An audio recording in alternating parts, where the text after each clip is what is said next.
এটা কিন্তু ছিল তন্ময়ের বিয়ের হলুদের ডেকোরেশন।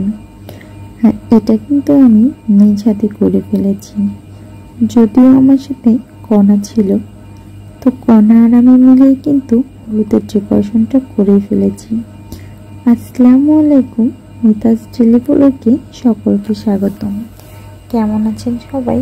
আশা করি ভালো আছেন, আমরাও ভালো আছি। ইতিমধ্যে সবাই জানেন আমরা কিন্তু ভোলার লালমোহনে গিয়েছিলাম বিয়েতে। তো ওখানে গিয়ে ভাইয়ের যেহেতু বিয়ে, তো হলুদের ডেকোরেশনের দায়িত্বটা নিজেরাই নিয়ে নিয়েছিলাম। ফল ফ্রুট এনে দিয়েছিল, কাটতেছিলাম। বাবুর বিয়েতে কিন্তু এই কাজটা মিম করেছিল, বাট ওখানে যেহেতু মিম যায়নি, সেহেতু আমি আর কণা মিলে করে ফেলেছিলাম। তো আমি প্রথমে একটা পেঁপে ছিলে নিয়েছিলাম, আর পেঁপেটার মধ্যে আঙুরগুলোকে সুন্দর করে সাজাচ্ছিলাম। টুথপিকগুলো যখন ভরতেছিলাম তখন কিন্তু আমি কথা বলতেছিলাম আর ভরতেছিলাম, বাট এদিকে আমি সবগুলো সরিয়ে নিচ্ছিলাম। ফলগুলো কেটে কেটে আমি ধুয়ে নিচ্ছি, কারণ যেহেতু আমি হলুদের ডেকোরেশনটা করব, সেহেতু আমাকে একা একাই আস্তে আস্তে করতে হবে। তো এখানে বাচ্চারা কিন্তু এসে ভিড় জমিয়েছিল, আন্টি কিন্তু ওদেরকে বুদ্ধি করে পাঠিয়ে দিয়েছে।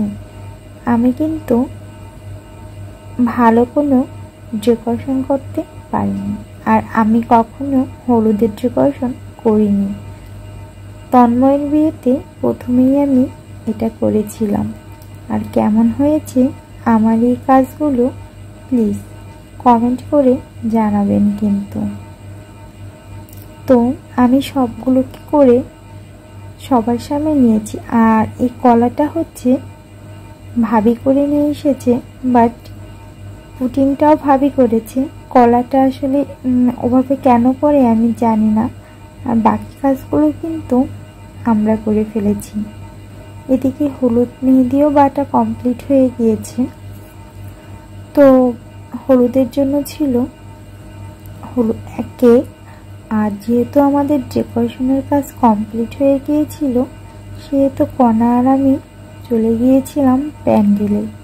কণাকে বলেছিলাম চলো আমরা দেখে আসি প্যান্ডেলের কি অবস্থা, বাট আমরা তো গিয়েছি তখন কিন্তু ছোপাটা খোলাই হয়নি। আমাদের এদিকে যেমন সন্ধ্যাবেলা অথবা বিকেলবেলা হলুদের অনুষ্ঠানটা করে ফেলে, লালমোহনে কিন্তু ওরা রাত্র 10-11টার দিকে হলুদের প্রোগ্রামটা শুরু করে। ওদের থেকে দেখে নিলাম এত রাত্রি কিভাবে হলুদের প্রোগ্রাম করে নিজেদের শরীরে এত এনার্জি রাখি।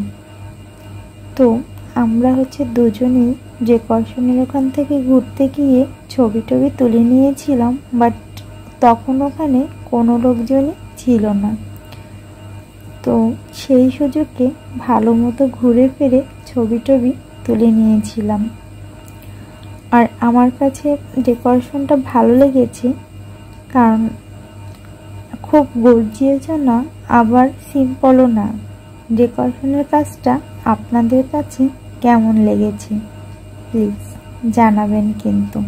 কণা ওখানে বসে পড়েছে, আর ননদ ভাইবোর যে একটা মিল রয়েছে সেটা দেখানোর জন্যই কিন্তু আমরা দুজনকে ধরে ছবি